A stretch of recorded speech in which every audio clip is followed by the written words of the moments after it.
Good morning, good afternoon, or good evening, wherever you are, folks. We're going to get started on section 3.3. Just as a quick warning, I am probably going to go faster than you necessarily want me to on this.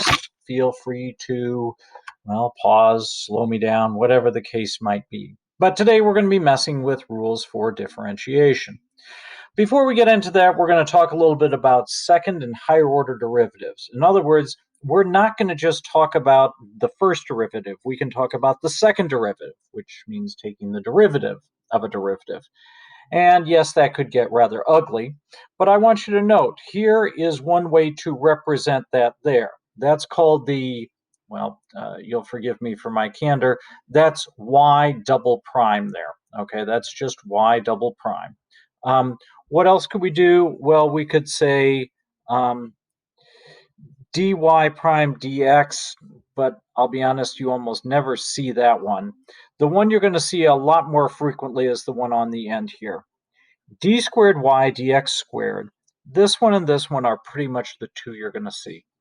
And also, I'll refer you to the fact that we will occasionally use y triple prime and d cubed y dx cubed. But most of the stuff you're going to be doing has to do with just the second derivative. We won't do a ton with the third derivative. And now, that time that many of you have been waiting for, how can we do this a little bit faster? These are called the shortcuts. And if you're not cheering, you probably should be. All right, here we go. First off, the constant rule. So if I have some constant value, for example, and this should make sense, if I've got something and I ask you to find the derivative of y equals 3, I'm truly hoping that for you to say, wait a second, y prime, that's a horizontal line. What is my slope going to always be? 0. So anytime you're taking the derivative of a constant, note that c means some constant value, we're going to be looking at 0. So the derivative of any constant will be 0. Okay, next, the power rule. This is where things start to become really, really nice, and you're all of a sudden happy because I can do that in my head, and yes, you can. So let's take a look here. How do I take the derivative of some sort of polynomial function? Well, what you do is you're just going to say, take that power there, okay? And now we are going to move it down out front and then go back to that power and decrease it by 1. So take a look at this example. I'm going to say what I've got over there is going to be x to the 5th.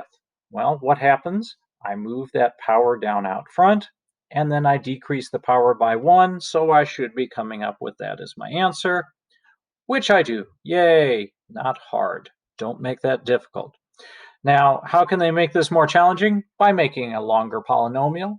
It's not incredibly difficult, but it's definitely going to make things more challenging. Next up, please note on this one, I'm going to once again refer you to something that's a shortcut. People will turn this into something very complicated, which it's not. Instead of taking this, where you're asked to take the derivative of some constant times a function, you could translate that to become just move that constant out front, because all it is a constant multiple. It's a coefficient, and you can always move your coefficient out front, and then you're going to take the derivative of that function. So in fact, what we're saying there goes to there. This is kind of an in-between step. So your constant out in front, or your coefficient out in front, you can just pop it out front and take the derivative of what's inside. Okay, next.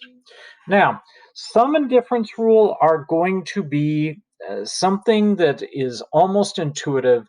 It makes sense. If you're taking the derivative of some sum or difference of things, I can just do them individually. I can take the derivative of my first expression, and then I just add or subtract that to the second derivative of the second expression. Not difficult. Just do it. It's not going to be complicated. The problem is we're going to start putting a bunch of stuff together, and that's going to bother people. So let's see what we can do here. I'm going to now put this into use and say, how about I give you something complicated like this? Now, at this point, I would encourage you to pause this display and then see what you can do about getting there. Okay, I'm assuming you've copied it down. So now all I need to do is, well, let's take it in pieces. So I am going to say that I'm going to take the derivative of each little piece. And each little piece in this case is referring to this term, this term, this term, this term, and this term. And I'm going to take the derivative of each of them individually, okay? Cut it into smaller chunks to analyze it. It definitely makes your life easier. So just to show, yeah, I'm just saying, okay, I'm going to take the derivative of each of my little pieces. And that's not going to be incredibly difficult. And you're looking at this and you're saying, actually, well, x to the fourth, that's just going to get me 4x to the third, I'm hoping. And then, well, I've got my coefficients, so I can think of this d dx of 5. That's the same thing as 5 times d dx of x cubed, which, well, take the 3 times the 5 to give me 15, and decrease the power by 1, and I'm now looking at 15x squared. And then I've got this whole 2/5 thing, so don't freak out on this. Keep it calm. Just remember it's 2/5. And now I'm just going to take the derivative of x squared. Well, guess what? I'm now going to be looking at, and again, there's a negative out front, so let's go negative 4x to the fifth and decrease my power by 1, which is going to just get me x there. And then lastly, we got to get to this, and this is one that's going to bother people again. What is my power of x there when I'm trying to take the derivative of x? Remember, that's x to the first. So I'm just going to say, okay, so that's going to be 1 times 9/5. And then I need to decrease my power by 1.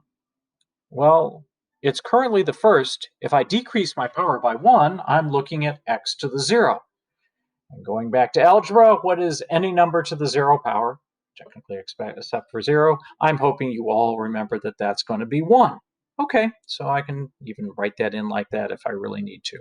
Okay, and then I'm asked to take the derivative of a constant, which we know is going to be just plain 0.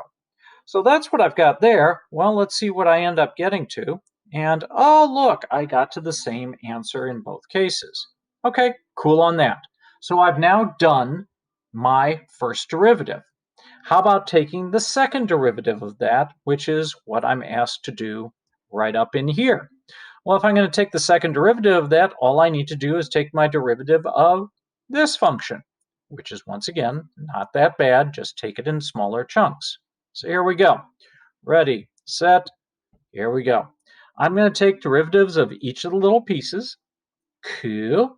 Okay, so that's going to be 4 times 3 is 12, and it's going to be x to the second.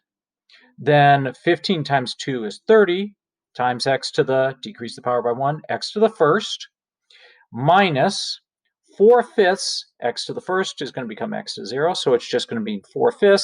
And once again, 9/5, that's a constant, so it's going to drop out. So I'm ready to say that there is going to be my lovely expression, which once Google Slides figures out that I really don't want you to be doing that, it's going to say, yeah, that's not so bad. Okay, well, what can I do to make things more challenging? I can do this. Once again, please pause this because you're going to want to do this in pieces. Okay, pause this and copy it down. Now, this looks difficult, and it is to a certain degree. We're going to rewrite this so it's easier to do. Humor me for a second. So I'm going to say, instead of d dx of that expression, I'm going to say d dx of, well, what does it mean and how can I write this? Remember, this fourth root is the same thing as raising something to the 1/4 power. So I'm going to say it's just going to be the same thing as x to the 3/4 power. This is once again using some of your Algebra 2 and pre-calc to help you to get someplace. So, and I'm now going to say, well, what else can I do? Well, I can say that that's going to be d dx of 5. And instead of x, 1 over x to the second, how about I just raise it to the negative second power? Okay. Why? Because it's going to make my life easier to do that. All right. Still working. Still working. Okay. And that's x to the negative 7th. And I can't really do that much there. All right. So next up, let's see what we can do about taking my derivative. So again, I'm going to take my power there. So far, so good. And we're now going to say that let's take that and move it down out front. And we're going to be looking at 3/4 x to the, well, if I take 3/4 and I subtract 1, that's going to get me to the negative 1/4. Okay. Minus, let's see, it's going to be 5 times negative 2 is going to be a negative 10. X to the, well, I want to take negative 2 and decrease it by 1, so I'm going to say negative 3. And then I'm going to say plus negative 7 times x to the negative 8th. Okay, and I'm thinking, well, can I clean any of that up? Yeah, I suppose I could turn that into plus a positive there. And subtracting a negative is the same thing as just doing subtraction there, so I suppose I've got that. But, and here's the point at which even AP will have a bit of a hissy fit. We don't want to leave this with negative exponents. So now I'm looking at 3 over 4 times x to the 1/4 plus 10 over x to the 3rd minus 7 over x to the 8th. And technically speaking, we're done. The only thing I could potentially do, and again, it's not necessary, but it could be done, is I could take this one and rewrite that as being 3 over 4, and raise something to the 1/4 power is the same thing as saying x, or the 4th root of x. Now, I really am not going to beg you to do that, but on a multiple choice AP test, they won't write it like on the left. They will have it like it's on the right. Okay, ready, set, and we are now going to be done for the first day stuff. And keep in mind, anytime you have negative exponents and fractional exponents, you just use the power rule and we're okay there. Okay, so we're going to get fired up because I am now done with the day one stuff. Take a quick breath and dig in to get the second part. All right, and we're firing up again. This is called the product rule. This is something that we use anytime we are going to be taking the product of two functions. So, for instance, what I would do in this case is I would say that, and I would emphasize that we're now going to be taking, you can take, and again, it really doesn't matter on the order. If you want to, you could take the first times the derivative of the second plus the second times the derivative of the first, or vice versa. So in this case, I'm going to say that the one that I've got listed is the derivative of the first times the second, but it can be done vice versa, and it will not affect your answer. Now, I just need to take a couple minutes to work through this example for you. And I'm going to choose to use the one that I did second there just so you can see it. Again, some books will do it like the top, some books will do it like the bottom. It really doesn't matter. You still end up getting the exact same answer. So I'm going to try to use the second technique and see what I can do. So I'm going to say that the first times the derivative of the second, which is going to be 3, plus the second function times the derivative of the first, which is going to be 4x. Okay. All right, so now I'm going to distribute, which is going to get me 6x squared plus 15 plus, let's go 12x squared, let's see, minus 48x. Okay, and now we're going to combine together like terms, which is going to get me 18x squared minus 48x plus 15. Okay, now again, it's not exciting, but it is definitely going to get me an answer there. Now, the reason why we have this is there are going to be times where we just plain can't do it any other way. This example, though, just to prove to you that it does work, I'm going to use the more basic way and just say, wait a second, couldn't I just multiply this stuff out and use the FOIL technique and get my answer that way? And I'm going to say, yes, you can. Now, I'm just showing you that it does work. So I'm going to say 2x squared times 3x is going to get me 6x cubed. Okay.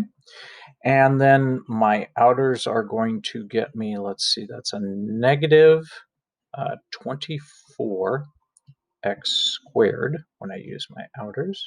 My inners are going to get me 15x.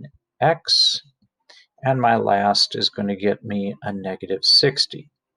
And then I am trying to find the derivative of that. So since that is just the value of f of x, to find f prime of x, I just need to use my rules from yesterday, or the first part of this lesson, which is going to be 3 times 6 gets me 18, decrease my power by 1.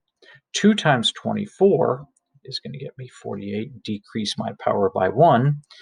And 15 times, oh, wait a second. Remember, that's x to the first, subtract 1, so I can just make this x go away, because that's x to the 0.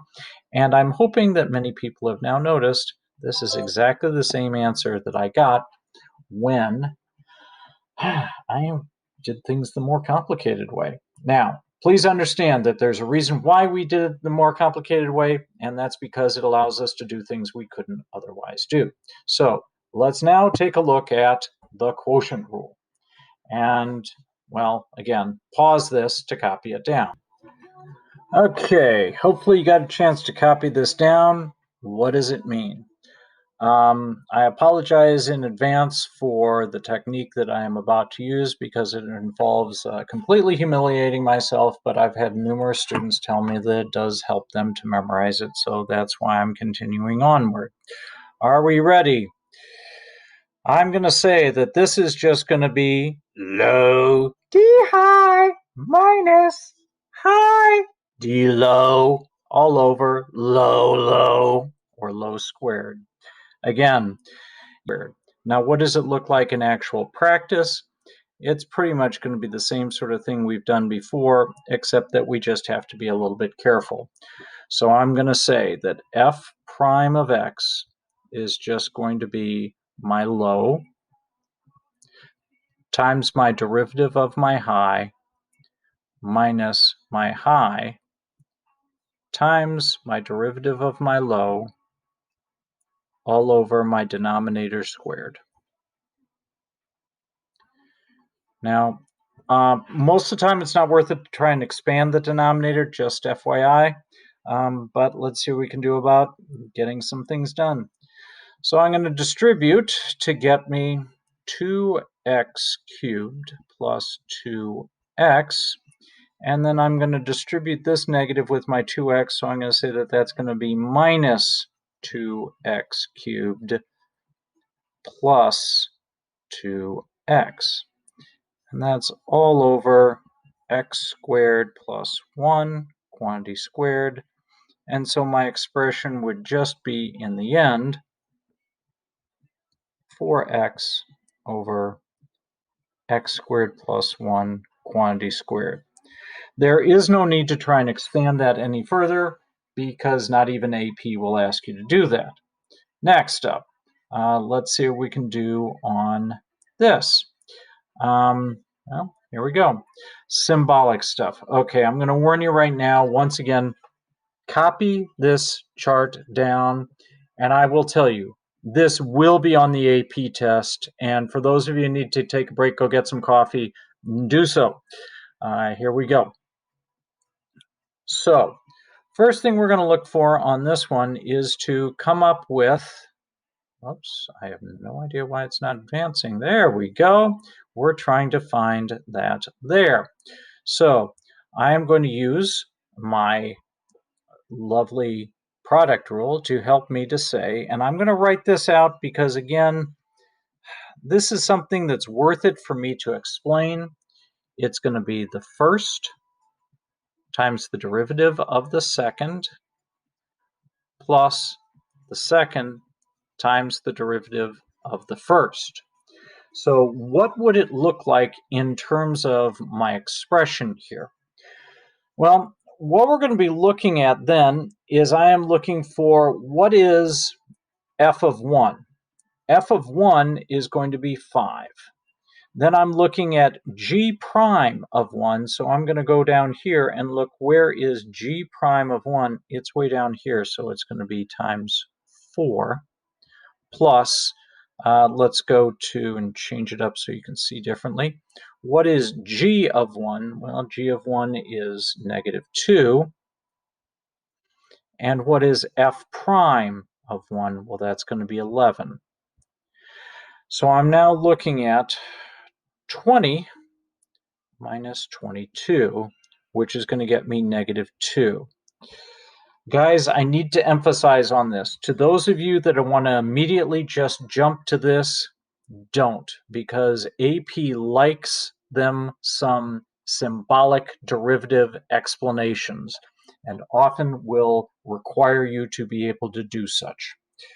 Okay, next, let me try another one here and see where we get to on this one.